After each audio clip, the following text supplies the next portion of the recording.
આવો આવો. જય શ્રી કૃષ્ણ. બેસો. કેમ છો? બસ મજામાં. હવે બેન મારા જાણે દીકરો ઉંમરલાયક થઈ ગયો છે અને એના સંબંધ વિશે ક્યાંક એવું હોય તો તમારે બેનની દીકરીની ભાણકી છે ને, હા એટલે કંઈક એને પૂછાવો એમ. હા હા. બેટા રવિ, શું કરસ તું? હું અત્યારે સાડીનો બિઝનેસ કરું છું. કેટલું કમાઈ લે છે મહિને? 50-60 હજાર કમાઈ લઉં છું મહિને. સારું સારું, હું ચોક્કસ વાત કરીશ. હા અને બંનેને ગમે તો પછી સંબંધ આગળ વધારવાનો.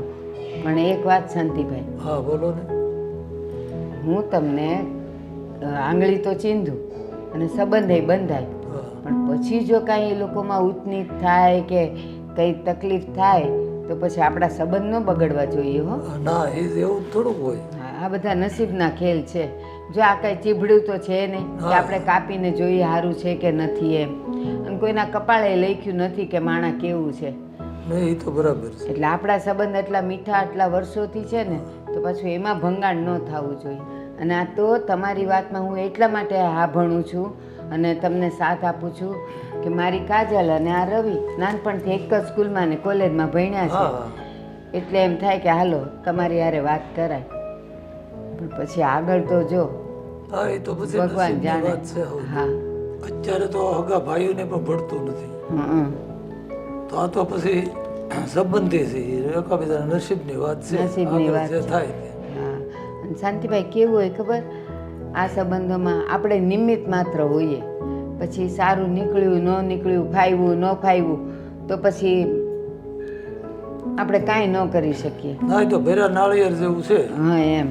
અને વાડ વગેરે વેલો સડે નહીં. તમે આગળ હાલીને કાંઈ પણ કરો તો જ આ સંબંધ થાય. સાચી વાત છે બાકી તમારી. અમારીથી તો સીધું જવાતું નથી, ના ના નો કારણ કે જવાય. અમને એ કાંઈ ઓળખતા નથી. સાચી વાત છે. અને કોઈને કોઈ વચેટ્યું તો જોઈએ જ પાછું. હા વાંધો નહીં, હું ચોક્કસ વાત કરીશ. અને એ લોકોને જો ગમશે ને હા પાડશે ને તો પછી આપણે રવિની ને એની મુલાકાત કરાવી દઈશું. તો સારું વાંધો નહીં. હા ને? અને હું લઈ જઈશ.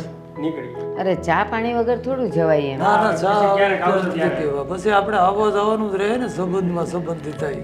વિડીયોમાં આગળ વધ્યા પહેલાં તમને જણાવવાનું કે હવે ફક્ત આઈપીએલ જોવો નહીં પણ તેનો ઓપિનિયન આપીને જીતો લોટસ 365માં. અહીંયા તમને ઘણા બધા સવાલ રહેશે, કોણ ક્રિકેટ મેચ જીતશે, કોણ ટોસ જીતશે, જેવા 50થી પણ વધારે પ્રશ્નોના ઓપિનિયન આપીને સારી પ્રાઇઝ જીતી શકો છો. લોટસ 365માં જઈને રજિસ્ટ્રેશન કરો અને 365નું બોનસ મેળવો. અહીંયા તમને મળે છે 1-1 24 કલાક કસ્ટમર સપોર્ટ. અહીંયા 10 મિલિયનથી પણ વધારે યુઝર રમે છે અને ક્રિકેટની સિવાય 200થી પણ વધારે પ્રશ્નોના ઓપિનિયન આપીને સારી પ્રાઇઝ જીતી શકો છો. નવાઝુદ્દીન સિદ્દીકી, ઉર્વશી રાઉટેલા, કાજલ અગરવાલ, સુનિલ શેટ્ટી, નેહા શર્મા જેવા સેલિબ્રિટીઝ બ્રાન્ડ એમ્બેસેડર છે. તો અત્યારે જ જઈને રજિસ્ટ્રેશન કરો લોટસ 365માં. હા વાંધો નહીં, પણ સાંભળ, કોક દી આવતા રહેવાનું હો. આ જો કાજલ ઘણી વાર યાદ કરે છે. ફોન આવે ને એટલે તરત મને કહે કે મમ્મી શું કરે છે રવિ. તો કોક દી એના હારે જતો હોય તો, તમે નાનપણના ભેરું છો ને, તો પછી જવાય કે ન જવાય? કાંઈ વાંધો ના. આ વખતે સન્ડે છે ને, ફ્રી છો ત્યારે જઈ આવી શકો. હા, એને ફોન કરીને જજે. નંબર છે ને બેટા તારી પાસે? મારી પાસે નંબર છે. બસ તો તો હવે ભારતીબેન આ વાત ઉપર ધ્યાન દેજો. હા હા, હું આજે જ હમણાં નીકળીશ ને બજારમાં હા તો હું એને ત્યાં જતી આવીશ ને વાતે નાખતી આવીશ. હા, એટલે વાત ચાલુ થાય ને. હં. અને હે શાંતિભાઈ, આ તમે રહ્યો છો એ ઘર તમારું પોતાનું કે ભાડાનું? નહીં પોતાનું છે. કારણ કે શું થાય ખબર, આપણે ક્યાંય પણ સંબંધ બાંધવા જઈએ ને એટલે પહેલાં તો એ એમ પૂછે છોકરો કેટલું ભણેલો ને કેટલું કમાય છે, ઘરમાં કોણ કોણ છે, ઘર પોતાનું છે કે નથી, દેશમાં જમીન છે કે નથી. એટલે પેલું મને ખબર હોય ને તો હું બે વાત કરી શકું ને. હા એ વાત પાકી કરવી પડે, પાછા ન પડીએ ને. હા સાચી વાત છે. હા તો હું વાત કરીશ. હા તે સારું તો સારું હાલો. એ હા જય શ્રી કૃષ્ણ. જય શ્રી કૃષ્ણ. આવતા રહેજો પાછા. હા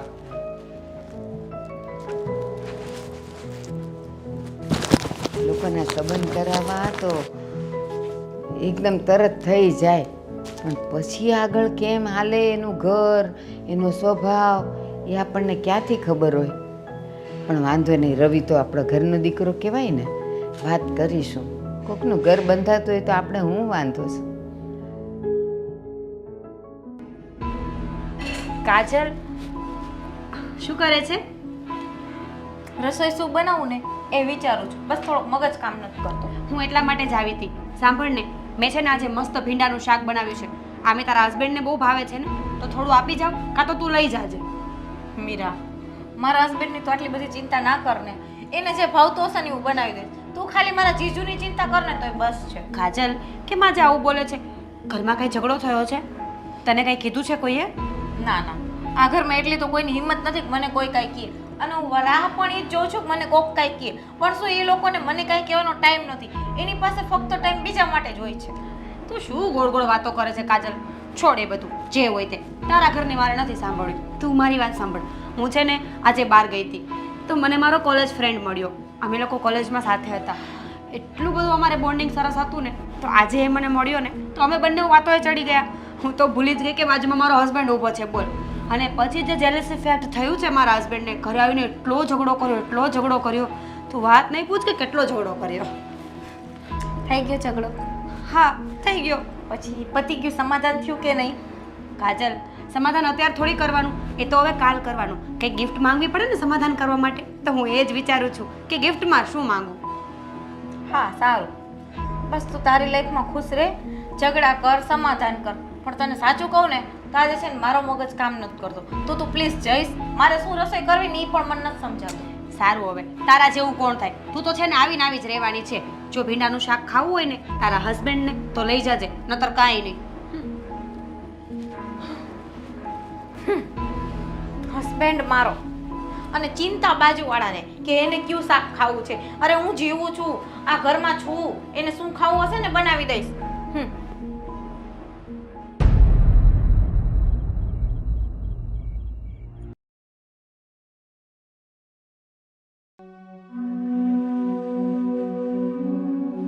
થઈ ગયા રેડી ઓફિસ જવા માટે?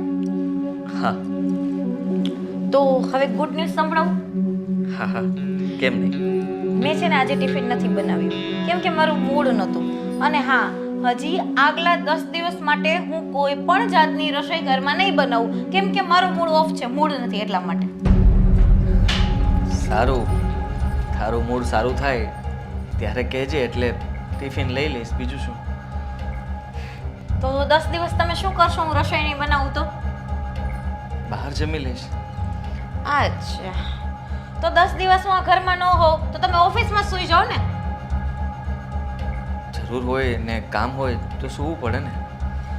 અચ્છા, તો તમારું જે ફેવરેટ ભીંડાનું શાક છે એ તમારા જે ટિફિનમાં લઈ જવાની ગણતરી ખરી? ભીંડાનું શાક?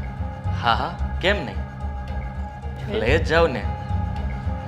ભીંડાના શાકનું નામ પડ્યું ત્યાં સાહેબના મોઢા ઉપર સ્માઇલ આવી ગઈ.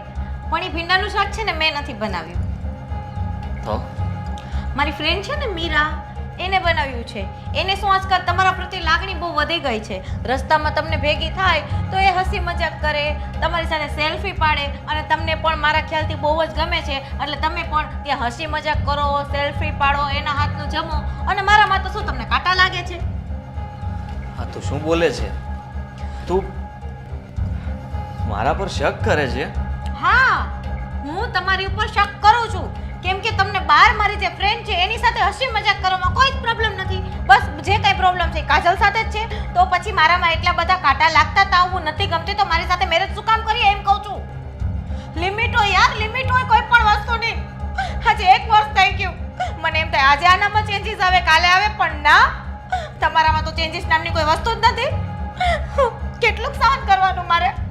2 દિવસ પહેલા મારી ફરમાઈશ હતી કે મારે મૂવી જોવા જવું છે તો તમે મને હસતા હસતા મૂવી જોવા લઈ ગયા. પણ ત્યાં શું કર્યું તમે? બસ મોઢું ચડાવીને આખી ટોકીઝમાં મૂવી જોયું. એના કરતાં તો ઘર જ બરાબર હતી.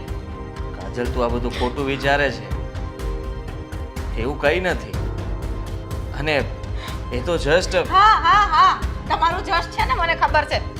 મારે નથી સાંભળવું કાંઈ. મારી સગી આંખોથી જોયું તોય તમારું જસ્ટ. હવે છે ને આદિ, હદ થઈ ગઈ છે એટલે આમ સમજી જાઓ. આજે લાસ્ટ એન્ડ ફાઇનલ તમને પ્રેમથી સમજાવું છું. જો સમજો તો બરાબર છે, નહીં તો આ ઘરમાં કાજલ નહીં હોય. પછી તમને જે સારી લાગે, જે ગમે ને એની સાથે રહેજો. અરે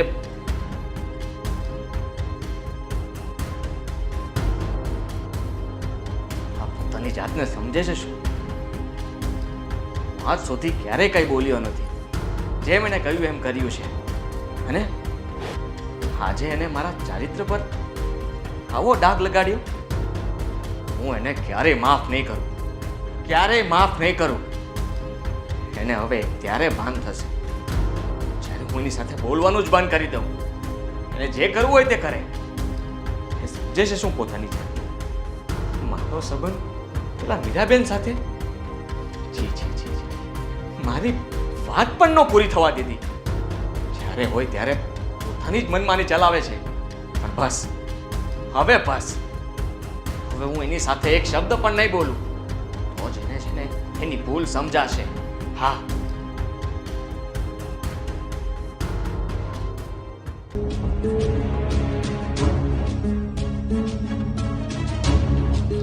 કાકા હા બોલો સાહેબ. પેલા શું નામ હતું ઓલા પાસેથી પૈસા લેવાનું? નયન, હા એની પાસેથી આજે ને આજે ઉઘરાણી કરો અને પૈસા મગાવો. મારે છે ને કોઈ પૈસા મારા બાકી ના જોવે. અરે પણ સાહેબ એણે હજી 2 દિવસ પહેલા તો તમારી સાથે વાત કરી હતી. એણે કીધું હતું હું 10 દિવસમાં તમારે રૂપિયા આપી દઈશ અને હજી 2 દિવસ ગયા છે. ભલે, હવે મારે પૈસા મારા જોઈએ છે. અને એક વાત છે ને, તમે બધાને ફેક્ટરીમાં કહી દેજો કે મારે બધા સમયસર હાજર જોઈએ. કોઈ છે ને રજા પણ ન પાડવું જોઈએ. અરે સમયસર તો બધા આવે છે. તમે જોઈ લો, રજીસ્ટર ચોપડો જોઈ લો, બધા સમયસર આવે છે. સમયસર આવે છે તો કામ કેમ નથી નીકળતું? કોઈ કામમાં તો તંબુરો એક મને કામ કરી નથી આપતું, તો તમને એ નથી જોતા? અરે સાહેબ કામે બરાબર નીકળે છે, સમયસર આવે છે. અને હવે તો પછી આપણે કારીગરો વધારી દેવી અથવા કોઈ મશીન વધારી દેવી. કારીગરો વધારવાની કોઈ જરૂર નથી. આ બધાને છે ને ડબલ ડ્યુટી આપો. રાત્રે પણ શરૂ રાખો અને તમે પણ રાતના કામ કરજો. આ દિવસ રાત કામ કરશું ને ત્યારે ભેગું થશે. આ તમને લોકોને જેટલી મેં છૂટ આપી છે ને એટલા જ તમે લોકો મારા માથા પર ચડો છો અને મને જ તે તમે બતાવો છો બધું. પણ હવે જુઓ તમે, આ તમે શેઠનો રૂઆબ નથી જોયો ને, હવે હું બતાવીશ કે શેઠ કોને કહેવાય. હવે તમે બધા જુઓ કેવી રીતે કામ કરો છો ને એ હું બતાવું છું તમને. અને કાકા, તમે કાકા ભલે રહ્યા પણ હવે તમારી પણ હું હાજરી પૂરીશ. તમારી પહેલા હું હાજર રહીશ અને તમારું બધું કામ ચેક કરીશ. આજ પછી ક્યારેય કામમાં ફરિયાદ આવી છે ને તો પહેલો વારો તમારો પડશે, એટલું યાદ રાખજો. હું ભૂલી જઈશ કે આપણી સાથે કોઈ સંબંધ હતા. સમજ્યા તમે?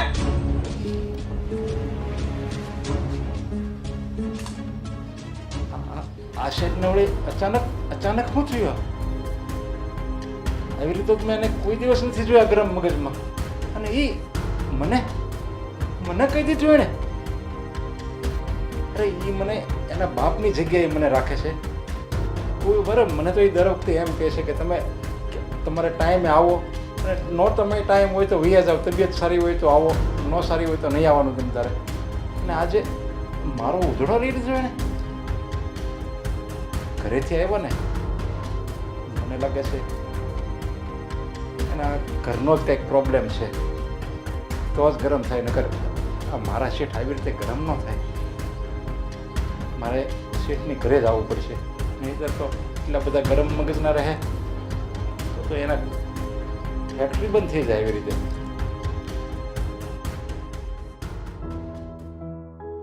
આજે ઘણા ટાઈમે તમે ઘરે શું કામ આવ્યા? વાત જ એવી છે. વાત એવી છે એટલે કાંઈ ઓફિસનું કામ છે? ઓફિસનું કામ હોય ને તો નાના શેઠ છે જ, એને હું તરત બતાવી દઉં અને એ તરત એનું સોલ્યુશન લાવી દે. અને શેઠે કોઈ દિવસ એવું કંઈ કર્યું જ નથી કે મારે ઓફિસે ધક્કો ખાવો પડે. પણ આજે તો નાના શેઠે એનો સ્વભાવ જોઈને મને એવું લાગ્યું કે આ મારા નાના શેઠ બોલી રહ્યા છે. મને ઘડી ખાચું ન લાગ્યું. એવું તો શું થયું કે તમને વિશ્વાસ ન બેઠો કે આદિત્ય જાતે બોલી રહ્યો છે? અરે હું જાતથી ઓળખું, નાનપણથી તે અત્યાર લગીમાં મેં ઓળખ્યો છે ને આદિ શેઠને. મેં કોઈ દિવસ એને એટલા ગરમ મગજના નથી જોયા. એકદમ ઠંડો બરફ જેવો મગજ હોય. કોઈ એના ખાનામાંથી કોઈક 10 લાખ રૂપિયા લઈને વહી જાય ને તો એ એના મગજમાંથી જરી કંઈ કાબુ ન ગુમાવે, જરી કે ગરમ મગજ ન કરે એનો. અને આજ પહેલી વાર મેં એવા શબ્દ એને મોઢેથી સાંભળ્યા કે મેં મારી જિંદગીમાં એવા શબ્દ મને નહોતી ખબર કે આવા શબ્દ કાઢી શકે. એવું તો શું બોલ્યો આદિ? અરે મને ભલે જે કીધું હોય, મને એની કાંઈ પરવા જ નથી. આ ફેક્ટરી તો મારી પોતાની છે, ઘરની છે, એમ જ હું માનું છું. મને કહે કે તમે ટાઈમે આવજો, નકર તમને રજા આપી દો, એ તો કાંઈ વાંધો નહીં, એનું કંઈ મને ફિકર નથી. પણ મને ચિંતા એ વાતની છે, જો એ આમ ગરમ મગજ રાખશે ને તો ફેક્ટરી બંધ કરવી પડશે, એની તબિયતને નુકસાન થાય. એટલે હું તમને ખાલી પૂછવા આવ્યો છું, કાંઈ ફેમિલીમાં કાંઈ પ્રોબ્લેમ છે, કંઈ પરિવારમાં કાંઈ એવું બી પતિ પત્નીને એવું કાંઈ વાત થઈ છે? હા, થોડા સમયથી એ વાત તો છે કે કાજલ બહુ આદિ પર વધારે ગુસ્સે થાય છે. અને હમણાં થોડા સમય પહેલાં વાત પણ મેં જાણી હતી કે અમારા બાજુમાં રહે છે ને મીરા, એની સાથે આદિ હસીને વાત કરતો હશે. તો કાજલ બહુને થોડી શંકા પણ છે કે એને પ્રેમ ઓછો કરે છે એટલે એની સાથે વાત ઓછી કરે છે. અને એ બાબતને લઈને બંને પતિ પત્ની વચ્ચે જો કંઈ મગજમારી હોય અને એનો ગુસ્સો તમારા પર નીકળી ગયો હોય તો હું આદિવતીની તમારી માફી માંગુ છું. નહીં નહીં, તમારે માફી માગવાની જરૂર નથી. હવે મને બધી ખબર પડી ગઈ. આ નાના શેઠાણીનો જ વાક ગણાય. આમ ગણો ને તો નાના શેઠાણીને તમે સમજાવો કે શંકા સળગાવે સંસાર, શંકા કોઈ દિવસ કોઈ ઉપર ન રખાય. અરે મેં સમજાવ્યા છે, પણ શું સમજાવું, તમે જ મને કહો. હું રોજ એ પતિ પત્નીની વાતમાં તો ન બોલી શકું ને. હું બે શબ્દ કહી શકું કે આવી રીતે નાની નાની બાબતમાં ઝઘડા ન કરાય. પણ હવે કાજલ વહુને એવું લાગે છે કે આદિ વાત નથી કરતો, ફરવા નથી જતો, એની સાથે સરખી રીતે બોલતો નથી, તો એનું મેઇન કારણ એવું હોઈ શકે કે આદિ એને પ્રેમ નથી કરતો. પણ એવું નથી, એને ખબર જ નથી. મેં એને કહ્યું કે આદિનો સ્વભાવ નાનપણથી જ આવો છે. અરે હું આદિ શેઠને ઓળખું ને ત્યારે લગી મને ખબર છે, એ જેવું શંકા જેવી રાખે છે ને નાના શેઠાણી શેઠ ઉપર, એવું કાંઈ હોય જ નહીં. હું એને પહેલેથી ઓળખું છું. અરે એ તો એ કેટલા ઠંડા સ્વભાવના છે શેઠ. હા, એના મનમાં આવો કોઈ દિવસ આવું પાપ તો એ ક્યારેય ન કરે, એની હું ગેરંટી મારું છું. અરે પણ શું કરવું, મને તો સમજાતું નથી. મારે કેમ સમજાવવું વહુને કે વહુ તમે ખોટા છો અને આદિ સાચો છે. પણ હવે સમય સમજાવશે. બાકી આદિ તમને કંઈ બીજું આડું અવડું તો અરે નથી ના, બોલ્યું? ના, અરે હું તો એ ડાય કે મને કંઈ કહે ને તો હું એનું મગજમાં લવે નહીં. સારું કહેવાય. બસ આજ મારા ગામે આવ્યો તો હું.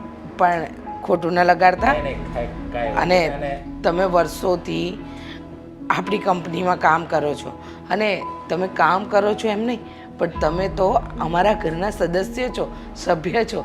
એટલે ક્યારેક કદાચ આદિ ગુસ્સામાં પણ કંઈ બોલી જાય ને તો તમે મોટું મન રાખી એને દીકરો સમજીને માફ કરી દેજો. ના ના, હું તો ખાલી એ માટે જ આવ્યો હતો. મેં જો આ કાંઈ ફેમિલી પ્રોબ્લેમ નથી ને, મને આ ખબર પડી ગઈ એટલે એ તો સમય એનું સમાધાન કરી જ લે. હા. બીજું કાંઈ મારે હવે કાંઈ મને ખબર પડી ગઈ બધી. સમજે? હાલો હું જાઉં છું, મારે ફેક્ટરી મૂકીને આવ્યો છું. કંઈ ચા પાણી? નહીં નહીં નહીં, કાંઈ.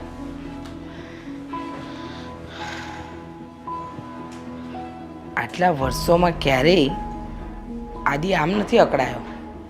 બસ હવે તો આ બંને પોતાની સમસ્યાનું સમાધાન લાવે ને તો સારું. કારણ કે કાજલ વહુની શંકા દિવસે ને દિવસે વધતી જાય છે.